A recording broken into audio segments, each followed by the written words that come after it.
Ladies and gentlemen, here he is, live from the Strip District, the legend that is Jimmy Sinceri. Buonasera, how are you?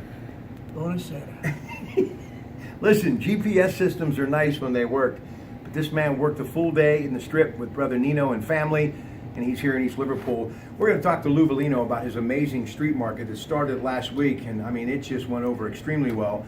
But we're going to try to add a little of the Strip flavor to it and talk a little Italian coming up. But I want to talk about Strip District a little bit. You think of places like DeLuca's and Pamela's, La Prima, 21st Street Coffee, Primanti Brothers, obviously, main sandwich shop, Luke Woolley, your place, Jimmy and Nino's. You've got 7, Savoy, 11, Marco, you got Wiggle Whiskey, Pittsburgh Winery. So many things going on, and now the old produce market, that's being renovated. Lots of folks living in downtown Pittsburgh. But the Strip District has really stood alone as the savior, I think, of the city for many years before all of this stuff has started to come back. Jimmy and Nino's is absolutely incredible. They do a lot of wholesale. They do a lot of stuff right there in the street, even on Sundays with his amazing pepperoni rolls. But where is the Strip District right now? Do you like the evolution of it, or do you think it's too much, too fast, and do you think that may take away some of its old world charm, Jimmy? Well, I think, originally the Strip was more the mecca for the ethnic individual. Right. Be you Italian or Greek.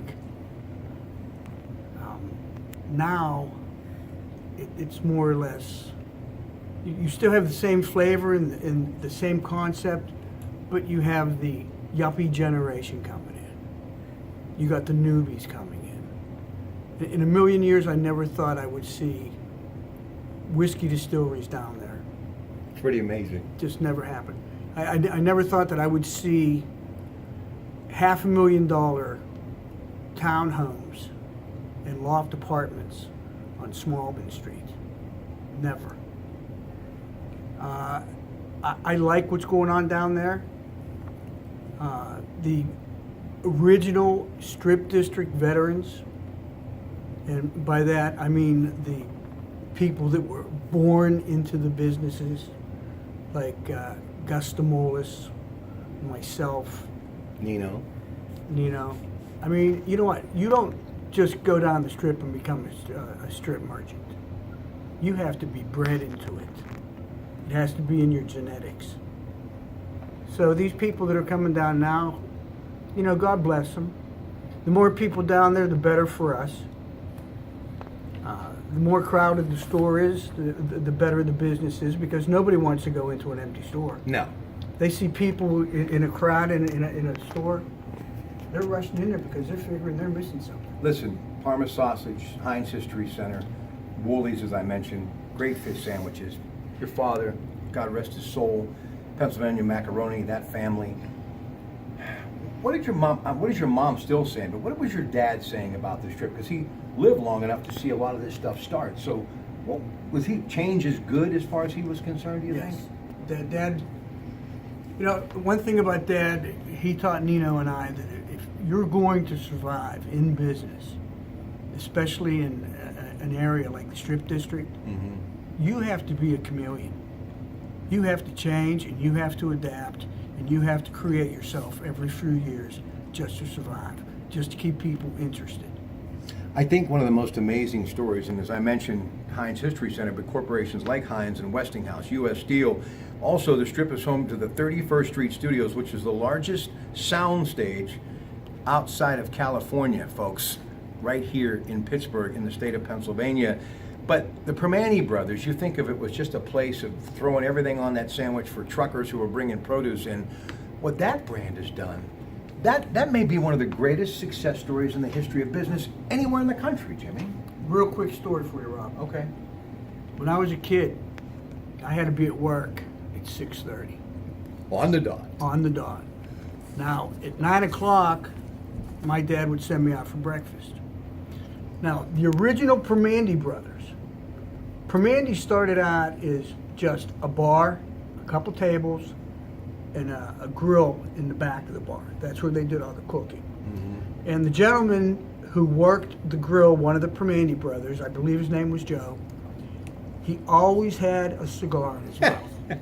But the cigar was always lit, always. So my dad tells me one day, go get breakfast, go get something to eat. So I go down for Mandy's. So I go down for Mandy's, I come back up. My dad says to me, what'd you get for breakfast? I said, scrambled eggs. He said, where'd you get them? I said, Mandy's. He said, open that container. No, don't tell me. So I open up the container and my dad says, is that salt and pepper or is that cigar ash? That was the added flavor. Hey, when you think of the Strip District, it's all the 13th to 33rd Streets. Includes the main thoroughfares of Smallman Street, Penn Avenue, Liberty Avenue, and some side streets as well. But you got the Court Factory Loss, McCaffrey Interest. Those are the ones who were doing all the great work down. This is a Chicago-based company. Pitt, Ohio Express, developer of 2,500 Smallman condos. You got big players there who see a lot of potential. And anytime that anybody's moving dirt, and I got to commend Mayor Bill Peduto and the council, I think Pittsburgh may be in the midst of an evolution bigger than any other city of its size, or maybe even larger in the country. That's a bold statement when you think of New York, Chicago, and LA.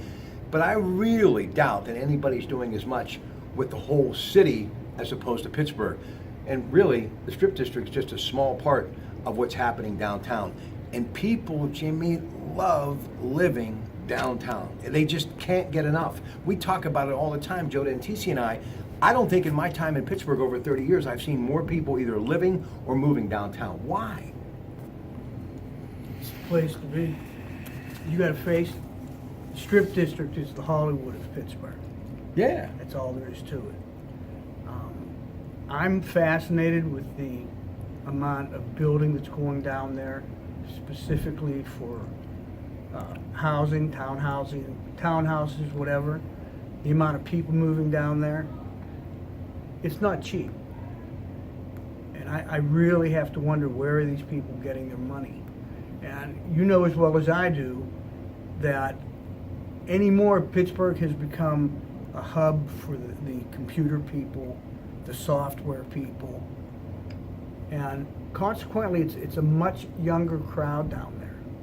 You don't see a lot of people retiring to go to the cork factory.